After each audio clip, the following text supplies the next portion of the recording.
Good morning. Good morning. So I wanted to start doing a deep dive once a week and look at the numbers. We do this on Get Real with Eddie every week. We look at some of the sales numbers and sales data for specific areas. But I wanted to start doing a little bit more of a deep dive here online, and so people can see what is going on in their individual towns. And you can see the charts with it, something you cannot see on the radio. And I wanted to start with one of the two big juggernauts in our market, and this is Plainfield. Now, first off, this is the closed sales in Plainfield over the last 10 years, just so you know what you're looking at. Plainfield's kind of nichey, so I want to be really technical on this. There is what some refer to as Plainfield proper, and that is Plainfield School District, Plainfield actual village of Plainfield. And then you have Plainfield mailing address, but that's City of Joliet. They're not actually governed by Plainfield. The mailing address is Plainfield. The school districts, in most cases, are Plainfield. It's actually the City of Joliet. And this is actual Plainfield proper. I'm going to take out new construction because I think that's a whole different archetype beast. And if you look at the closed sales in Plainfield, the closed sales have completely come off of their high in October of 2021, okay, where they closed 1,959 sales. Now, going back, you see we're usually between about 600 to 1,800, in sales. So we did peak, but we are way, way down from that peak, closing 1,084 in February of this year. But why are we still seeing this? Okay. The median sales price is still climbing. You would think, well, close sales are falling off. There's not as much transactional stuff. Why is the price at an all-time high? I mean, or near all-time highs. 372,750 is the average rolling 12 months. And those closed sales, by the way, that was a rolling 12-month average. Um, just to let you know. So looking at this rolling 12-month figure, you got to get into this number, and that is the showings per listing. All right. This is why prices are continuing to climb while closes are down. Yes, showings have come down from their peak of March of 2022. They've been coming down, but they are still above the average showings. You look at that average showing, six showings, 6.4, 6.5. That is the rolling average we've been seeing all the way up until the pandemic. And then it dipped barely, 6.2. That's April of 2020. And then it took off with the showings because we all know the low interest rates and the need for more space during the pandemic really sparked a huge aspect in this market. All right. Now, this is taking in single family and condos and townhouses and duplexes. So, this is the whole market, everything single family that we're looking at on a resale, no new construction. All right. And the part of the reason I like to take new construction out is new construction has the ability to give a lot more incentives than a traditional sale. They can give lower interest rates. They can buy down HOA fees a lot of times for a year or 2 years. There's just so much that goes into it. There's a automatic warranty that's coming with new construction, and so warranties are in place and things like that you don't get when you're buying resale. So with that demand, yes, demand is down, but is not down from what the 10-year what average was. The first 5 years, you see where the normal showing volume is. We're still sitting at in February, 8.6 showings. You look at new listings. All right. So this is the new listing number. So look at all of the properties that are here. That's the new listing number. And we're way for the from 15 to 2020, and then you see the new listings just drop, and we're still way down here. So it is a supply and demand situation that we're seeing in a lot of areas. Yes, you see new listings are starting to rise. Yes, supply is starting to rise, and we're going to get into that supply number in a second here, but it is still not as good.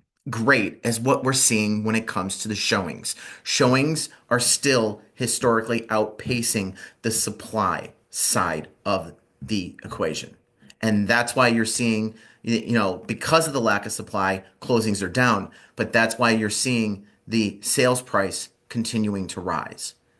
So I don't see any major aspects that are going to change these figures just yet. We're starting to see supply tick up and you'll see it, but look historically on these numbers. So month supply over the net last 10 years, a rolling 12 month average. Look at where supply was in 2015. All right. Now we started getting into, we were calling this a housing crisis by 2018. Look at this. This is where supply, month supply, 2 months supply. By the way, 4 months supply back here in 2015, that's still considered a buyer's market. It's borderline buyer's market. Once you're under four, you're definitely in that buyer's market. Now, I think some things have changed, but economists have not changed those rules on what's deemed as buyer's market, seller's market, and a neutral market. 5 to 6 months is considered a neutral market. Less than 5 months is a buyer's market. More than 6 months is considered I'm sorry, more than 6 months is a buyer's market. Less than 5 months is a seller's market. I'm getting a little turned around this morning. So looking at this, you see month supply, it's starting to chip up April or in May, zero point 0.5 month supply. That means if no new houses came on the market, we would have be out of inventory in a half a month. When you look at these month supplies, that's what this number means. Nothing new comes on the market, we're out of inventory. So if you're a seller, this is still an outstanding time to sell. It's ticking up, it's 1.2, but it is nowhere near what it needs to be to see this line that, was going up pretty steady, but then it starts going up a little. You can see, all right, things flattened out in 2020 because of the pandemic and everything kind of went neutral. Then it just starts taking off. And you can see that angle of trajectory going higher. Now it's starting to flatten out here. Is it going to go back to this? I think so. I think you're going to start seeing more of a traditional price increase in Plainfield. So, one of the indicators that I don't like to utilize when it comes to setting a price is price per square foot because there's so many factors that go into pricing a house. To just use price per square foot does not always take into consideration because you can have three houses that have a ton of upgrades, but you're comping against a house that has no upgrades. So to use a price per square foot is horrible. But when you're looking at a market trend, I think price per square foot is a great indicator. And look at the price per square foot for Plainfield. You're looking at a still pretty big, heavy upswing on that price per square foot. So right now, February over February, you can see it over here, 5.6%. Plainfield went up year over year. All right. So when you're looking at the trend, I mean, 2015, Plainfield was selling for $101 in January.